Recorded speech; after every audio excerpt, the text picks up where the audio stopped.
Okay, that's the box, huh? That's it. Wrap it up. Start the car. Ah, just kidding. Time for the real unboxing. So as you can see, I have the LaTrax Alias here. After much debate and a lot of back and forth, I decided to go with the Alias. I was debating between some of the micro quads and with price considerations and size, I wanted something to use indoors and out. So it was basically between this and the Dromeda Vista and Omnibus, which fall into the same category, size, very similar. But I settled on this. It's got 3D flips and rolls, so it's got some acrobatics that it does. This auto-leveling 6-axis flight system is supposed to keep it very stable. So basically, even with hands off, especially, I mean, I would imagine if you're indoors, otherwise the wind would bounce it around. But it's supposed to keep it, pretty stable and a somewhat controllable hover just by default. So that's excellent. It says powered by Traxxas.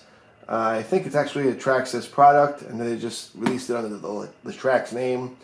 I read online that if you have to call support, you actually reach Traxxas, so that's fine. Traxxas is a good company. A little pricey for what you get for them, but this being under $100 for a beginner quad, something to learn on, and maybe a little bit above beginner level, something you could still have fun with when you learn more of what you're doing. Here's the back of it. Shows the controllers, lots of LEDs all over. The controller tells you the battery life, the battery mount, some trims on there, and there's a bunch of stuff you could set on the controller. It looks like a Sony PlayStation controller, actually. And this is showing the green. Comes in 4 colors. I don't know if you can see it here. The red, green, orange, and the blue one, which is the one I got. I was actually going to get the green, but my son liked the blue, so of course I settled on the blue. But anyway, let me open it and see what we got. The usual quick start guide. Nice pictures. Yeah, it's definitely smacks of Traxxas. Even the quick start guide documentation looks like them. And the manual, 6608 is the model number on the manual. They give you a second set of props, blue and black in this case, which is cool. Throw this off to the side. And here we have everything. So here's the controller. Again, it does look like a PlayStation. It's pretty light. Has 2 thumbsticks, and they're also buttons, just like the PlayStation controller. On/off switch, LED. It takes 4 batteries. Oh, look, Traxxas written on the batteries. I'm scratching my head off camera. Yes, I believe it's a Traxxas product. Little LCD screen, pretty light. Seems comfortable to hold. There's a couple buttons on the front. I think one maybe for tricks, the other one LED maybe. I don't know, I gotta read the book. But there's some trims here on both sides. So pretty nice, comfortable. The battery is tiny. 3.7 volt, 650 milliamp hour battery, 1 cell LiPo. It doesn't say, I don't see what the C rating is on it. Oh, it probably does say it on the back, but I'm blind as a bat, so I can't read that small. So I don't know. I'm guessing 25C probably, but maybe you get 5. If you get 10 minutes out of this, I'd be shocked. But we'll see how that goes. Throw it on the side, and here's the charger for said battery. And we have, it's a USB charger. Plugs into your standard wall wart for your cell phone or computer, laptop, something. There's a switch on for normal charge rate, normal or fast. Well, who's going to do normal, right? Everyone wants to charge it quickly. The connector looks like a regular JST connector, which it is, which is great because I could use this with my other LiPo chargers and probably charge it a little faster. Push that off to the side. Let's get to the main event. I'm going to just toss this box off to the side for now. And here we have it. The Alias itself, really, really light. It's got 4 rubber feet on the bottom, which is pretty cool. Not a lot to it. It's very plasticky. I know the top canopy is removable, and so are the props, of course. So you can customize it, change colors. The LEDs you can change colors. so you can really make it look different. It's extremely light. There are 4 geared motors on one on each corner, and it's about just under 15 inches in the widest point. So the actual rotor spin is, I call it a 15-inch wingspan, or prop span, if you will. The actual frame is quite a bit smaller, but edge prop to edge prop is probably about 15 inches. So it's a good intermediate size. I mean, to get bigger than this, you're looking at more than $500. You know, this being under $100 to get started, you know, was perfect for me.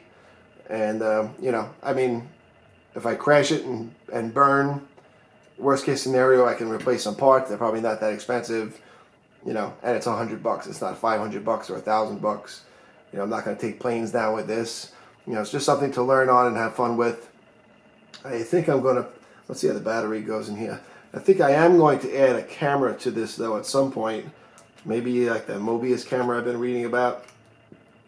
I know Traxxas actually sells a camera that goes right on these mounts, but from what I hear, it's not quite as good, and I'm sure it's top dollar knowing Traxxas, so and I think it's more bulky. So I think I'm just going to drop a Mobius on here. Battery fits in nice and snug. Nice connection right here. Very neat. Traxxas is pretty good with that type of stuff. It only comes with one battery. I'll park this guy over here. So I actually went on eBay and I ordered these 3 batteries. They came together. They weren't even that expensive. I think they were like $20 for the 3 of them shipped. So can't beat that. They actually say 750 milliamp hour, so a little bit higher capacity if you can trust that. And it says 40C, maximum 5C charge rate. So you can find these all over eBay. So I figured, you know, maybe it'll give you a little more jolt, but I don't really expect it to. It's, I mean, they're the exact same size as the regular battery, so it's a direct fit. There's no modification needed.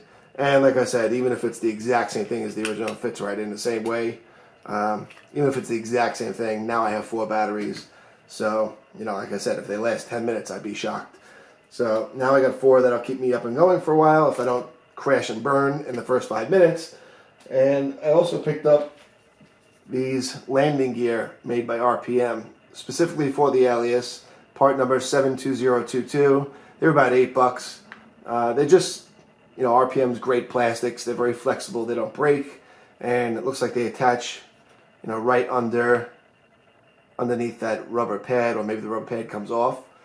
I have heard that sometimes the motors fail on these things, and I think some of it may have to do with hard landings, because the motor is right, I don't know if you can see it on there, it's right underneath.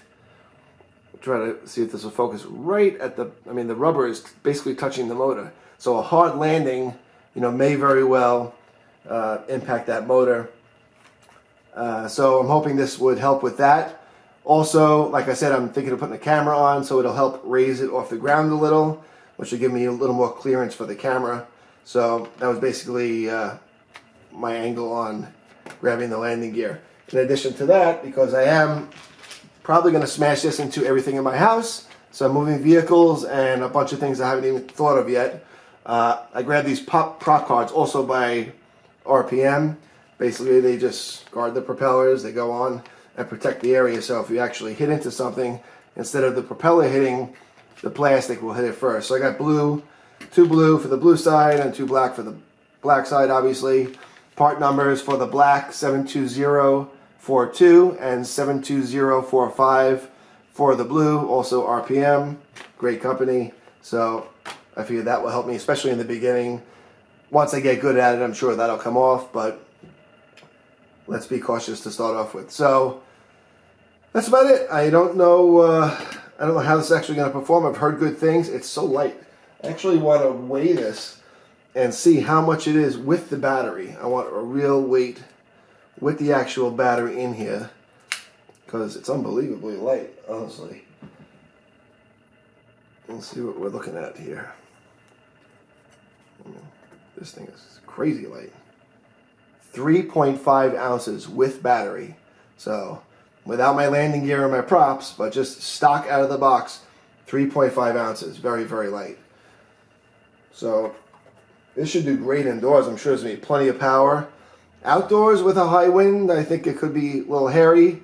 We'll have to find out the hard way, I'm sure, knowing me. But yeah, I'm excited to get started with this. And I know a lot of people have videos out on this and different ways to customize them and change colors and this, that, and the other thing. But for now, I like it the way it is. I'm not really going to change too much, just add this stuff. For the sake of keeping the video short, I'm not going to have you watch me, wrench on some basic screws. I mean, these things just attach with tiny screws. So, I mean, real small. It'd probably take me 5 minutes to put these on, each one. But rather than waste your time watching me poke around at this, I'll come back at the end and show you the actual finished product with the prop guards on and the landing gear, so you can get an idea what it looks like if you're interested in doing that yourself. And shortly after, I'll have a flying video. I might be flying it into something, but I'll have a flying video and you can see kind of how it works. I'll be back with the completed Alias in a minute. Okay, here she is with everything installed. Landing gear and prop guards. Not too bad. It only took about 20 minutes. The propellers come off to allow the installation of the prop guard. It's just one 1.5 millimeter hex on each prop. The props are labeled A and B, so make sure when you take them off, you put them back where they're supposed to be. And if you forget, reference the manual to help you out, but they must go back. Do not swap A's and B's out, or this thing will not fly right at all. You'll end up crashing it. I did the landing gear first. When I put it on, it was a huge difference. It's so much cooler looking for sure. Raised it up, I would say, a good 2 inches at least, which is going to be great for me because I plan on putting probably a Mobius camera under here, an HD video camera. Maybe I'll Velcro it on or some sort of strapping. I don't know how I'm going to do it yet, but clearly will help with the clearance there. And I was actually tempted to leave it like that, but knowing me and since I don't have much experience with this at all, I figured let me put the prop guards on and just be cautious. The prop guards have holes on each side where you can string a piece of, I guess, fishing line if you don't want to see it, or some sort of string in between, because it is possible still. I mean, if you hit any part of the prop guard, your blade's not going to hit. But let's say you were flying and there was a pole or a tree. If it happens to just catch it right in the middle, you can see here, you could actually contact the blades. So by putting the string across here, it would be a barrier. I'm not going to do that. I mean, it's possible, but the odds are probably not too good. So I'm not going to mess with that too much. I'm really only using the prop guards rather, just to be extra cautious. Once I kind of get the hang of this a little bit, I'm probably going to take them off. And, just I don't want to make it heavier than it needs to be. It might cut into my flight time. And while on that note, I wonder how much extra weight is actually added with, let me get my scale out, with both of these accessories. I mean, they're pretty light, so I would imagine not that much. It was 3.5, let me zero it out. It was 3.5 ounces prior to. So this is with battery and all the accessories as I would about to fly it right now. And I got 4.2, 4.3. So let's call it 0.7 ounces added with the addition of the accessories. So not bad. I mean, it's still very, very light. I don't think that'll impact the flying that much. In fact, I think I'm going to come back and just try to lift off right here on the table and see if I can get, I don't know how, I don't have much room in here, but just a little action. I'll shut the lights off so you can see how the LEDs look, and hopefully I don't crash it into anything. But I like it. I definitely like all the RPM upgrades. The landing gear I would definitely recommend. It's very flexible, so it definitely adds like a little give, and I think it'll definitely protect better than those little rubber feet that were under here. They incidentally have to come off, so you can't leave the rubber feet on and the landing gear, which is fine by me. It looks way better with the landing gear anyway. But let me get some of this stuff out of the way, and I'll take off in a quick hover, and hopefully I won't crash it. Be right back. Okay, here's a little footage, and let's hope I don't crash this into my living room television. Well, I'm just going to hover a little bit and see how it handles. You have to press the left joystick down to arm it. There'll be a beep. And then it arms, it'll respond then to the controls. Without arming it, it does not respond. It also has a safety feature. If you're inactive with it for, I think, about 15 seconds, 10-15 seconds, I look in the book, it shuts off and you have to rearm it again. So if you land it down and happen to walk away, the phone rings, I can put it down, and a few seconds later the beep will go off, like that, and it disarms. Now if I press it, I'm moving the throttle up and down, nothing at all, nothing. You have to rearm by pressing the left the joystick down again. You'll hear the beep, and then after that, it will now respond and you can continue. It's a pretty good idea. I don't know if you can control how long of inactive time before it enters that mode, but I like the idea of it. It seems fairly stable. I have really not a lot of room in here whatsoever, so there's not much I can do until I take her outside. I just wanted to get an idea of like the LEDs and how stable it was. This is basically hands off. It's almost hovering by itself. So that 6-axis stabilization is actually pretty good. It looks good. I think that for me the prop guards are a good idea until I get the hang of it a little more. I'm pretty tentative with it. But as I practice, I'm going to eventually take those off, but I am leaving the landing gear on. It looks much better with the landing gear. I'm going to try it with a camera, and for sure the landing gear will help out. So even now, if I make it smash into the box, it protects the prop. But if it does turn a certain way, it could possibly still hit. So, I guess that's why they offer that string option in between. Anyway, hope you liked it. Hope it gave you some ideas, showed you some of the accessories. If you have any questions or ideas on how to customize or anything at all, just leave it in the comments below. Don't forget to like and subscribe, and I'll upload some footage when I get this out at the park and really test it out. Take care.